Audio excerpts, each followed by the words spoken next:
প্রশান্ত মহাসাগরের নীল জলরাশির মাঝে যুক্তরাষ্ট্রের গুয়াম ঘাঁটিতে এখন ছড়িয়ে পড়েছে তীব্র ভয়ভীতি ও সম্ভাব্য হামলার আশঙ্কা। চীনের সাম্প্রতিক সামরিক মহড়ায় প্রদর্শিত নতুন প্রজন্মের ব্যালিস্টিক ক্ষেপণাস্ত্র, যেটিকে বিশ্লেষকরা ইতোমধ্যেই গুয়াম কিলার আখ্যা দিয়েছেন, এই চাপ ওয়াশিংটনের কৌশলগত স্নায়ুতে সরাসরি আঘাত হানছে। যুক্তরাষ্ট্রের সামরিক বাহিনী আশঙ্কা করছে এ ধরনের ক্ষেপণাস্ত্র যে কোনো সময় তাদের পশ্চিম প্রশান্ত মহাসাগরীয় শক্ত ঘাঁটিতে আক্রমণ চালাতে পারে। ফলে দ্বীপের 1,70,000 বাসিন্দা থেকে শুরু করে মার্কিন প্রতিরক্ষা কর্মকর্তারা পর্যন্ত আতঙ্কের দিন কাটাচ্ছেন। আর জরুরি প্রতিরক্ষা ব্যবস্থা জোরদারের ঘোষণা এসেছে পেন্টাগন থেকে। ছোট গুয়াম দ্বীপটি দীর্ঘদিন ধরেই মার্কিন নৌবাহিনী ও বিমান বাহিনীর জন্য অন্যতম প্রধান ঘাঁটি, কিন্তু সাম্প্রতিক সপ্তাহগুলোতে সেখানে সাধারণ মানুষের উদ্বেগ দ্রুত বেড়েছে। দীর্ঘদিন ধরে গুয়ামের বাসিন্দারা চীনের সামরিক প্রস্তুতি সম্পর্কে খবর শুনে আসছিলেন। তবে এই মাসের শুরুতে বেইজিংয়ে বিশাল সামরিক কুচকাওয়াজে নতুন প্রজন্মের ব্যালিস্টিক ক্ষেপণাস্ত্র প্রদর্শনের পর পরিস্থিতি বদলে গেছে। স্থানীয়দের অনেকেই বলছেন, এতদিন তাদের বড় দুশ্চিন্তা ছিল জীবনের ক্রমবর্ধমান ব্যয়, কিন্তু এখন পরিবার ও সন্তানদের নিরাপত্তা নিয়ে শঙ্কা আরও প্রবল হয়ে উঠেছে। স্থানীয় নারী জ্যাকলিন গুজমান জানান, বিল পরিশোধের চিন্তা ছাড়িয়ে এখন দ্বীপে হামলার আশঙ্কা তাকে তাড়িয়ে বেড়াচ্ছে।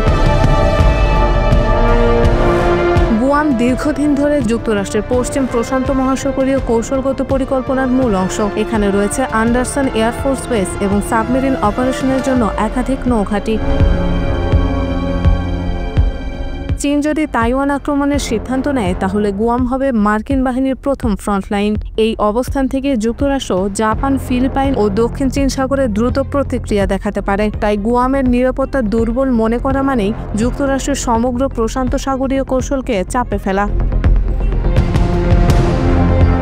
চীন সময় ও স্থান নিজের মতো বেছে নিয়ে যুক্তরাষ্ট্রের ঘাঁটিগুলোতে বড় ধরনের আঘাত হানতে সক্ষম বলে মনে করেন অবসরপ্রাপ্ত মার্কিন মেরিন কর্নেল গ্রান্ট নিউসাম। তার মতে, এই নতুন ক্ষেপণাস্ত্রের পরিসর এমন যে গুয়ামের প্রতিরক্ষা ব্যবস্থা এখন থেকেই আরও শক্তিশালী করা জরুরি। যদিও তিনি মনে করেন যুক্তরাষ্ট্রের সামরিক প্রযুক্তি এখনও চীনের তুলনায় অনেক বেশি আধুনিক ও কার্যকর।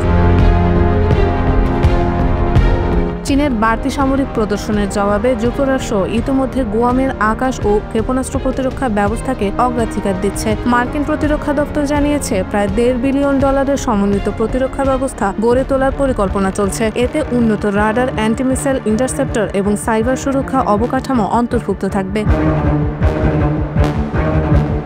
গুয়ামের স্থানীয় সরকারও পরিস্থিতি নিবিড়ভাবে পর্যবেক্ষণ করছেন। দ্বীপের সিনেটর জেসি লুজান বলেন, দ্বীপের নাগরিকরা শান্ত ও ঐক্যবদ্ধ এবং যুক্তরাষ্ট্র সরকারের উপর আস্থা রাখছেন। সঠিক সময়ে প্রতিরক্ষামূলক পদক্ষেপ নেওয়ার সব ধরনের সামর্থ্য যুক্তরাষ্ট্রের রয়েছে বলেও উল্লেখ করেন তিনি। স্থানীয় প্রশাসন জরুরি সাইরেন পরীক্ষা, আশ্রয়কেন্দ্র প্রস্তুত রাখা এবং দুর্যোগ ব্যবস্থাপনা মহড়া চালু করেছে।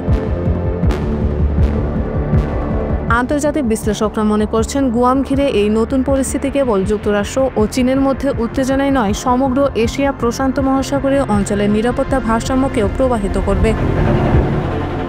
তাইওয়ান প্রণালীর টানাপোড়েন, দক্ষিণ চীন সাগরের বিরোধ এবং প্রশান্ত মহাসাগরে মার্কিন মিত্রদের অবস্থান, সবকিছুর ওপর এর প্রভাব পড়বে।